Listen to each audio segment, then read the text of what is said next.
તો નારાજગી વચ્ચે હવે પાટણના ધારાસભ્ય કિરીટ પટેલના રાજીનામાની શક્યતાઓ જોવા મળી રહી છે। કોંગ્રેસ દંડક પદેથી કિરીટ પટેલ રાજીનામું આપે તેવી સંભાવનાઓ છે। પક્ષમાં પોતાની અવગણનાથી નારાજ છે કિરીટ પટેલ। પાટણમાં અનુસૂચિત જાતિ મોરચા પ્રમુખની નિમણૂકથી તેઓ અસંતોષ જોવા મળ્યા છે। જિલ્લા હોદ્દેદારોની નિમણૂક સામે કિરીટ પટેલ નારાજગી જાહેર કરી ચૂક્યા છે। પક્ષમાં સાચા કાર્યકર્તાઓની કદર ન થતી હોવાનો કિરીટ પટેલે દાવો કર્યો છે। વિરોધીઓને પાર્ટીમાં હોદ્દા આપવામાં આવતા હોવાનો આક્ષેપ કરવામાં આવ્યો।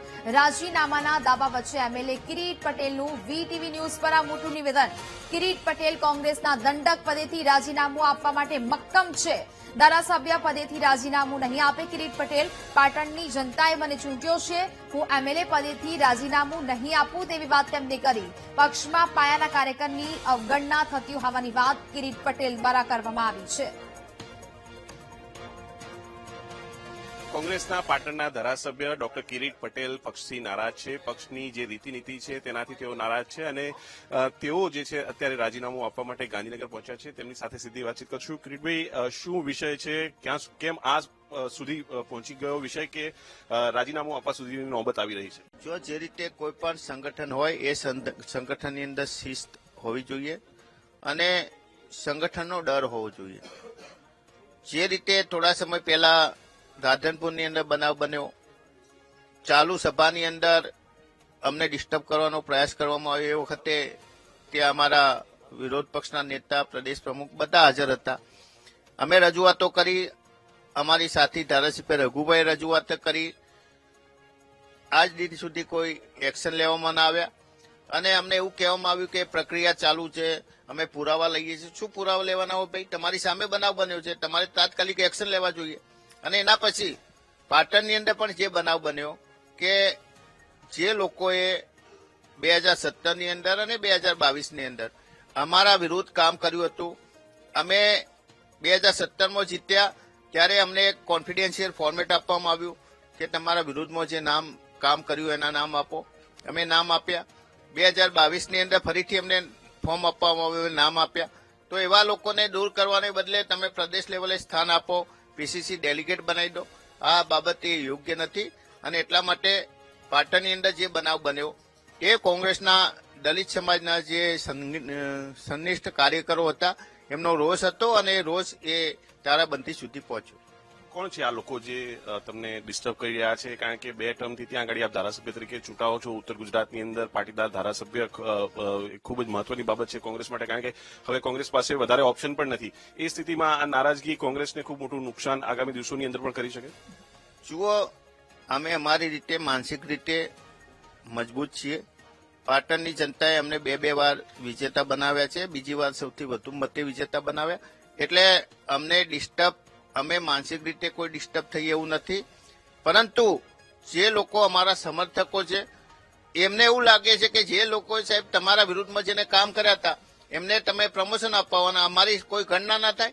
એટલે અમારા કાર્યકરોની અંદર રોષ છે, અમારા કાર્યકરો નારાજ છે, એટલે અમે અમારા કાર્યકરોની સાથે અમારે આ પગલું લેવાની ફરજ પડી। શું આપ કેટલા વાગ્યા સુધીનો રાહ જોવાના છો અને હવે શું સ્થિતિ થવાની છે? કારણ કે આપે દંડક પદેથી રાજીનામું આપવા માટેની ચીમકી ઉચ્ચારી। મેં અમારી જે માગણીઓ હતી એ માગણીઓ નહીં સંતોષાય તો 3 વાગ્યા સુધીમાં અમે રાજીનામું આપી દઈશું। પક્ષ તરફથી કોઈ તમારી સાથે વાટાઘાટો કરી હોય? કારણ કે અત્યારે જન આક્રોશ રેલી ચાલે છે, સ્થાનિક સ્વરાજની ચૂંટણીઓ આવવાની છે, પક્ષ માટે મહત્વપૂર્ણ બની રહેવાની છે। જુઓ, હમણાં થોડી વાર પહેલા જ અમારા સાથી દિનેશભાઈ ઠાકોરનો ફોન આવ્યો છે અને એ રૂબરૂ આવે છે। મેં એમને પણ કહ્યું છે કે રૂબરૂ આવવાથી કંઈ થવાનું નથી, પહેલા અમે અમારી જે માગણી હતી એક્શન લો, પછી જ અમે અમારી વાત મૂકીશું। બાકી 3 વાગે અમે રાજીનામું આપવાના પણ વાત ફાઇનલ છે।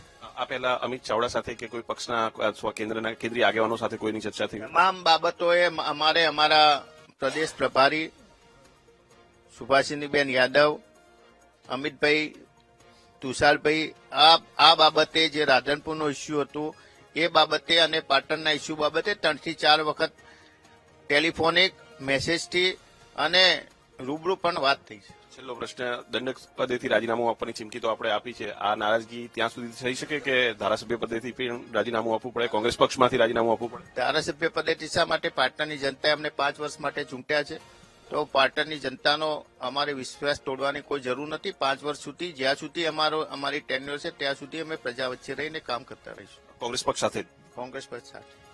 તો આ હતા ડોક્ટર કિરીટ પટેલ. તેમણે પક્ષની અંદર જે રીતિનીતિ છે તેનાથી પોતાની નારાજગી વ્યક્ત કરી છે. ચીમકી ઉચ્ચારી છે. સાંજે 3 વાગ્યા સુધીનું અલ્ટિમેટમ આપ્યું છે.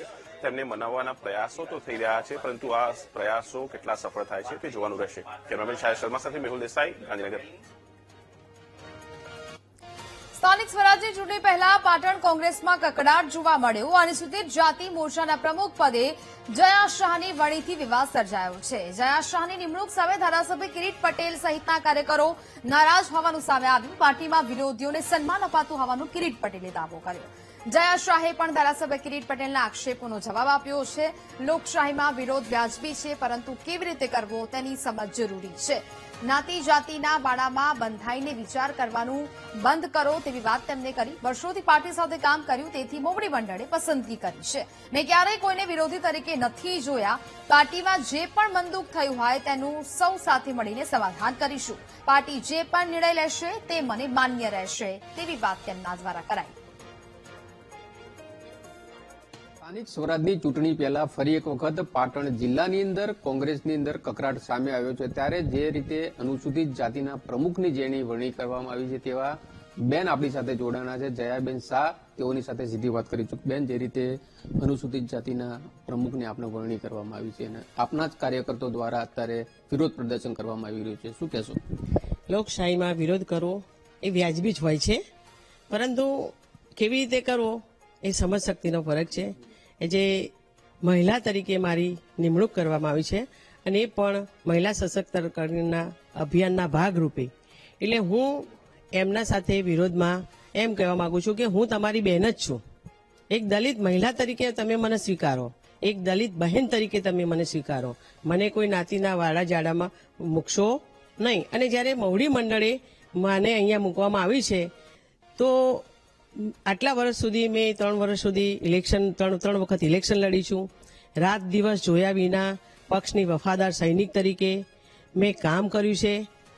મોવડી મંડળે જ્યારે પણ કોઈને MP હોય, MLA હોય કે સ્થાનિક સ્વરાજની ચૂંટણી હોય કે નગરપાલિકાની ચૂંટણી હોય, મને જે પણ હોદ્દાની અંદર જે પણ જવાબદારી આપી છે મેં તન મન ધનથી નિભાવી છે.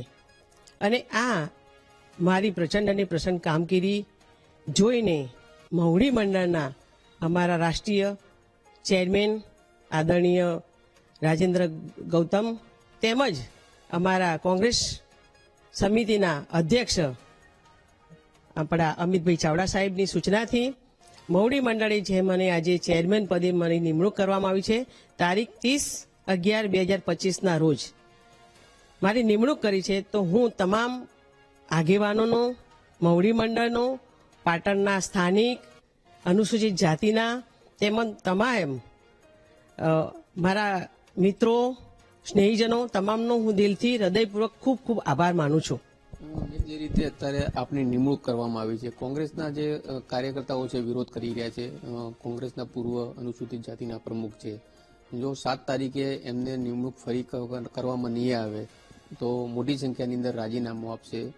આપ કઈ રીતે જોવો છો? આપને જવાબદારી આપ સ્વીકારશો તો સામે કોંગ્રેસ તૂટે છે? જુઓ, એ એમની માનસિકતા છે, મારી માનસિકતા નથી. કારણ કે હું તો એક કોંગ્રેસની વફાદાર સૈનિક છું. મને મોવડી મંડળ જે પણ આદેશ કરશે એને હું માન્ય રાખીશ. મેં ક્યારેય એમને મારા વિરોધ પક્ષ તરીકે અથવા તો વિરોધી તરીકે જોયા જ નથી. એ મારા ભાઈઓ જ છે.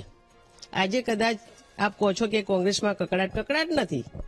કોઈ નાનું માનું મનદુખ થયું છે, એ આજે નહીં તો આવતીકાલે અમે બધા એક થઈ જઈશું એવી મને ખાતરી પણ છે. 7 તારીખે ફરી કદાચ આપકો જે નિર્ણય આપવા પ્રમુખ પદ આપવામાં આવ્યું છે, કદાચ ફરી રિપીટ કરવામાં આવે તો તમે કઈ રીતે? જો આમાં શું છે, મોવડી મંડળનો જે પણ ડિસિઝન હશે, નિર્ણય હશે, એ શિરોમાન્ય છે. મને આપણા તરફથી કોઈ મનદુખ કે વિરોધ ના, મારા ભાઈઓ છે, એ પણ મારા ભાઈઓ છે, હું પણ એમની બેન છું, એટલે મને કોઈ મનદુખ નથી. મોવડી મંડળે મને આપ્યું છે અને મોવડી મંડળ જો બદલે તેમાં મારો કોઈ વિરોધ હોઈ જ ના શકે, કારણ કે હું કોંગ્રેસની વફાદાર સૈનિક જ છું. ચોક્કસથી કહી શકાય કે જે રીતે અનુસૂચિત જાતિના પ્રમુખ પદને લઈને આજે જે વિવાદ જોવા મળી રહ્યો છે, ત્યારે આપણી સાથે જે જયાબેને વાત કરી કે કોંગ્રેસ પક્ષ તરફથી મને જે જવાબદારી આપી છે તે નિષ્ઠાપૂર્વક નિભાવવામાં આવશે. ભરત પ્રજાપતિ, વીટીવી ન્યૂઝ, પાટણ.